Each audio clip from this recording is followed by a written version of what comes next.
Hello, it's Randi Rhodes. Here's a clip from our show, and go to randirhodes.com for the whole thing and a podcast. Buy a stinking podcast. Mary had a little man. The fault.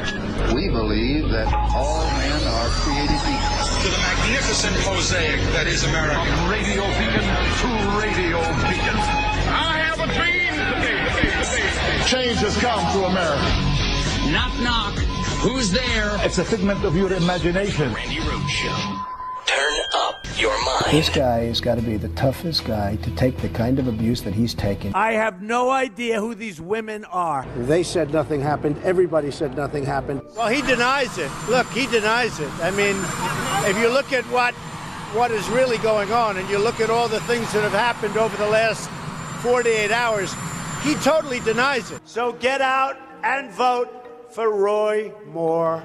He's a person I know well. He is a good person. Adding, I think he shouldn't have settled. I don't think Bill did anything wrong. A lot of people are looking and saying, how can anybody be charged? She was actually, if you look at her, in my book, and according to a lot of people, she's grabbing at me. And he's acting as an intermediary and trying to block her from doing that. Every woman lied when they came forward to hurt my campaign. Total fabrication. The events never happened. Believe me. Believe me. Believe me. No. We can't believe you. You're a freaking liar, is what you are. The intel chiefs are telling us that that Trump has not ever specifically directed them to confront the Russian meddling, and yet they testify today that the Russians continue to meddle, and that our 2018 elections aren't safe from Russian meddling. Frankly, the United States is under attack. Oh my God. It takes your breath away. Now, the President of the United States takes an oath, and he is in violation of that oath. And if this oath means nothing, why take it? Why do we administer an oath of office to presidents if we don't ever expect them to be punished for not upholding the oath of office? And it's a simple oath. It's an oath to protect and defend the United States against all enemies, foreign and domestic. Domestic abuse, foreign meddling. This president has failed on both fronts. I don't know what it's going to take for the Republicans in Congress to grow a set. I don't know why they're such mealy mouth. I will tell you this: the budget that the president put out. Have you seen this budget? Oh my God! Screw the forgotten man. He doesn't even remember to forget the forgotten man. I mean, he just doesn't even pay any. It's this budget that he proposed yesterday.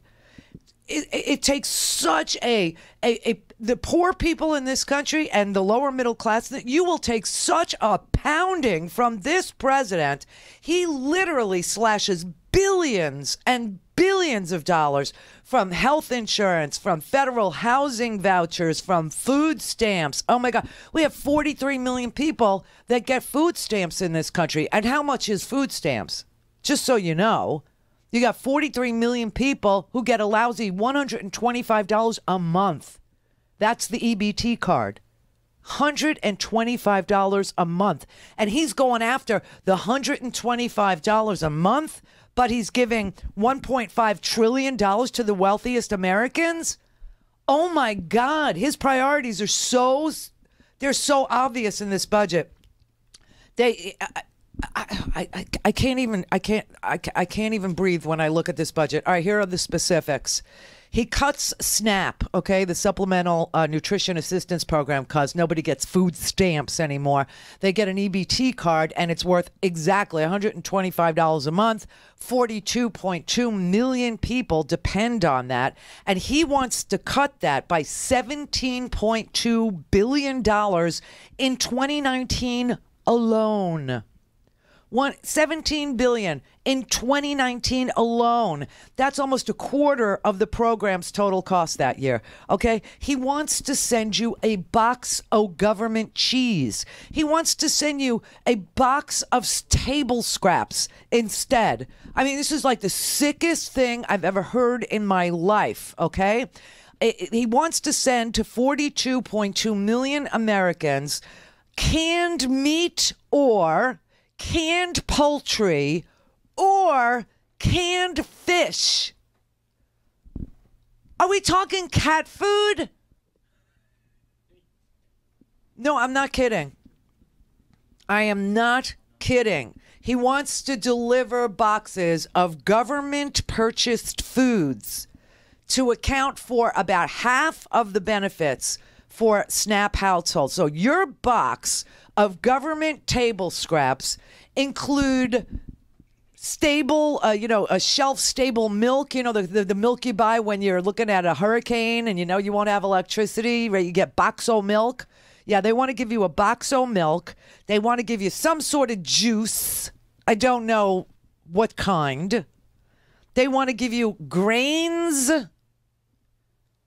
Grains? What does that mean? You get a bag of grains? Peanut butter, beans, canned meat or poultry or canned fish, canned fruit, and canned vegetable. This is what he's offering the forgotten man. A box of government scraps. So poor people essentially become the ones who consume all of our nation's expired foods, all of our nation's table scraps. Who wants, who needs meat and vegetables when you could have, evaporated milk and pumpkin pie filling? And that would be on the high end. I mean, Mick Mulvaney, this Tea Party freak who is doing dual duty as he's the budget director. So this is like his sick idea. And he's also the in charge of the Consumer Protection Agency. So when you get your canned cat food, have at it. You can go to Consumer Protection Agency and complain to the same guy that's sending it to you. Good luck with that. Hey, Randy, we just had a caller call up and say maybe he's going to be distributing some of Pat Robertson's survival pack foods. Oh, no. I mean, that would be an improvement on his dehydrated, Mexican Fiesta bowls. No, we're talking canned cat food. We're talking dog food here, okay? We're not even talking, Pat Robertson's. Because Pat Robertson sends you a bucket, a whole big bucket, and you could use that bucket as a table. Can I sit on it? Yeah, you could put like a spool top on it, and you could, make a shelf out of it. I mean, it's got a dual purpose. But this is just a box of scraps.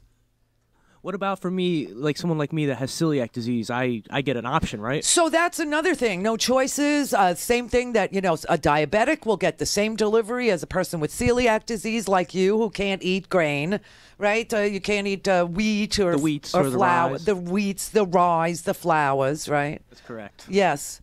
I don't see rice in the box. I do see grains. I see pasta, which you can't have. I see cereal, which you can't have. Grains, which you can't have. Can you have peanut butter? I can have peanut butter. All right, so there you go. You'll live on peanut butter and Spam. My favorite. Who doesn't like Spam? Well, you're going to learn to love it. You know what? I swear to God, the poor are going to be subsisting on dented cans and all the weird crap that ends up in food pantries, like dog food and stuff like that. But I mean, why don't we just, call it a day, deport everybody, which is his wet dream, right? Deport everybody and then send our poor people out into the field after the farm machinery, harvests, and whatever scraps you find you can keep. How's that, everybody? I'm not kidding. This is your box of government. This is Depression-era crap. And let me tell you something. The food retailers in this country, the Walmarts, the Targets, they are fighting this tooth and nail because they will lose billions and billions and billions of dollars if food stamp benefits are cut. So you've got these trade associations, and my little trick to figure out who's a lobbyist and who's not is if there's association after the National Association of Manufacturers, the National Rifle Association, okay? Food Marketing Institute breaks the rule because they have institute instead of association, but they are so pissed off. They're the trade association for grocery stores. They're calling it Harvest Box. And Mick Mulvaney is saying it will be Blue Apron style deliveries. but you get no choices. So an elderly diabetic gets the same delivery as somebody who's 32, 33 years old, got with celiac disease. Everybody gets the same thing. And of course, when you look at the rest of the budget, I told you $17.9 billion comes out of SNAP in 1 year, but over the course of 10 years, $213.5 billion comes out of the SNAP program. $213 billion. And he'll give it all to the military. I think he's got this ass backwards. Give the military the box of food. We're used to MREs. We're used to, meals ready to eat. We're used to Spam. Chow Hall was never great. I got food poisoning in the Air Force. We're used to it. This is crazy. This is like really, really sick. They want to also raise the age limit for SNAP recipients, no longer required to work. So they want to raise it from 65 to 85 so that if you get SNAP, you better be working.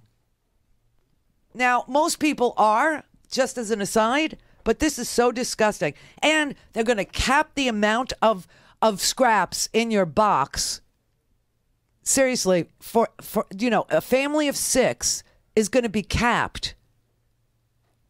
Their box will only have, X amount of scraps in it. Yeah, they want to cap the benefit amount for large families of 6 or more. Also, if you get a housing voucher, they're going to do away with those. Medicaid and food stamp recipients are going to be required to work. His proposed budget for 2019 includes a 14% cut to housing and urban development, or $6.8 billion below what the agency is already dealing with. And so that's an even deeper cut than the previous year's proposal, which had been the most dramatic cut to housing and urban development since the 1980s. And you remember all of a sudden in the 1980s, all these homeless people showed up on the street. And guess what they turned out to be? Mostly Vietnam vets. Remember that? Thank you, Ronald Reagan.